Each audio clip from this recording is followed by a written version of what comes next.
Assalamualaikum warahmatullahi wabarakatuh. Perkenalkan, saya Feni Nur Fauziah dengan NIM 2008086059 dari kelas Pendidikan Biologi 3C Universitas Islam Negeri Wali Songo Semarang. Di sini saya akan menjelaskan materi jaringan tumbuhan dari kelas 11 semester 1 dengan menggunakan media tiruan berupa replika jaringan tumbuhan monokotil dan dikotil. Dibuat dari styrofoam dan kertas dengan metode paper quilling. Oke, tanpa berlama-lama, mari kita langsung menuju pembahasan. Tumbuhan memiliki organ seperti akar, batang, dan daun yang tersusun oleh berbagai jaringan. Jaringan adalah sekelompok sel yang memiliki struktur dan fungsi yang sama. Jaringan yang dibentuk sangat beragam, tergantung tempat sel itu berada.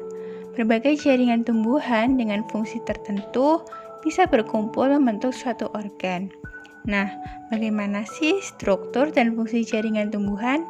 Mari kita pelajari struktur dan fungsi jaringan pada tumbuhan, terutama pada organ batang yang akan dibahas kali ini.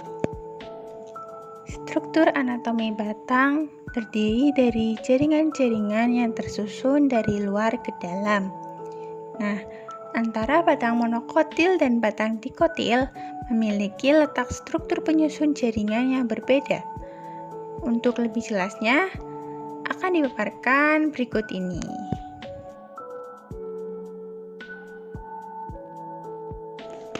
Yang pertama adalah jaringan epidermis.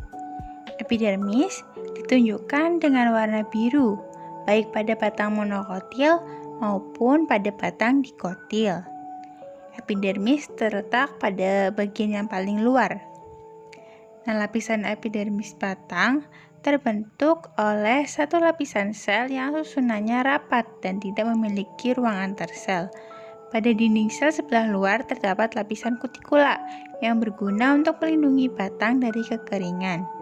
Pada jaringan tumbuhan yang telah tua, terdapat kambium gabus yang menggantikan fungsi jaringan primer. Pada kambium gabus, terdapat celah yang disebut dengan lentisel sebagai tempat terjadinya aktivitas pertukaran gas.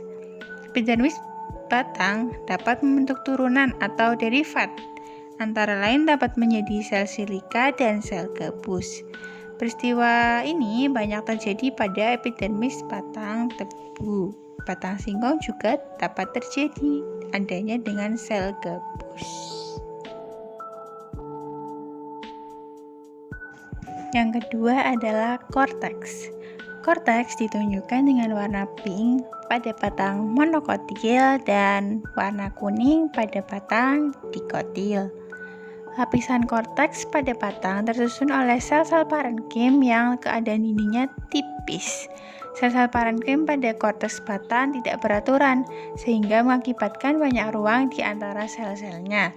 Selain sel parenkim, korteks juga mengandung kolenkim dan sklerenkim.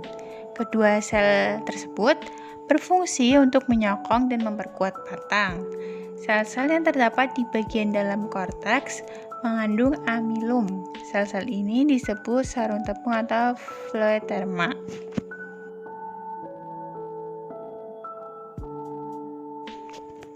Yang terakhir adalah stele atau silinder pusat. Stele tersusun dari jaringan-jaringan seperti parisikel, berkas pengangkut, dan empulur. Nah, pada batang dikotil, berkas pengangkutnya adalah tipe kolateral terbuka, yaitu volumenya terletak di sebelah luar, warna hijau yang terluar. Lalu ada silem yang terletak di sebelah dalam, warna hijau yang dalam. Dan di antara keduanya terdapat kambium yang berwarna merah. Letak berkas pengangkutnya teratur melingkar. Nah, berdasarkan letaknya, kambium terdapat dua macam, yaitu kambium fasikular dan kambium interfasikular. Kambium fasikular yaitu kambium yang terletak pada berkas pengangkut di antara flum dan xilem. Sedangkan kambium interfasikular yaitu kambium yang terletak di antara dua berkas pengangkut. Aktivitas kambium ini menyebabkan terbentuknya lingkaran tahun, yaitu lingkaran atau lapisan yang menunjukkan kambium melakukan pembelahan dan pada saat kambium tidak melakukan pembelahan. Nah, lingkaran tahun ini berguna untuk memperkirakan umur dari pohon. Sedangkan pada batang monokotil, berkas pengangkutnya adalah tipe kolateral tertutup, yaitu xilem terdapat di sebelah dalam yang ditunjukkan dengan warna merah dan flumnya terdapat di sebelah luar yang ditunjukkan oleh warna biru muda. Dan di antaranya tidak terdapat kambium, dapat dilihat hanya terdapat xilem dan flum. Sehingga batang monokotil tidak dapat tumbuh membesar. Letak berkas pengangkutnya juga tersebar, tidak teratur pada meristem dasar. Nah, empulur. Empulur sendiri merupakan parenkim yang terdapat di tengah-tengah stele. Juga terdapat di sekitar kelompok-kelompok ikatan pembuluh berbentuk jari-jari yang disebut jari-jari empulur.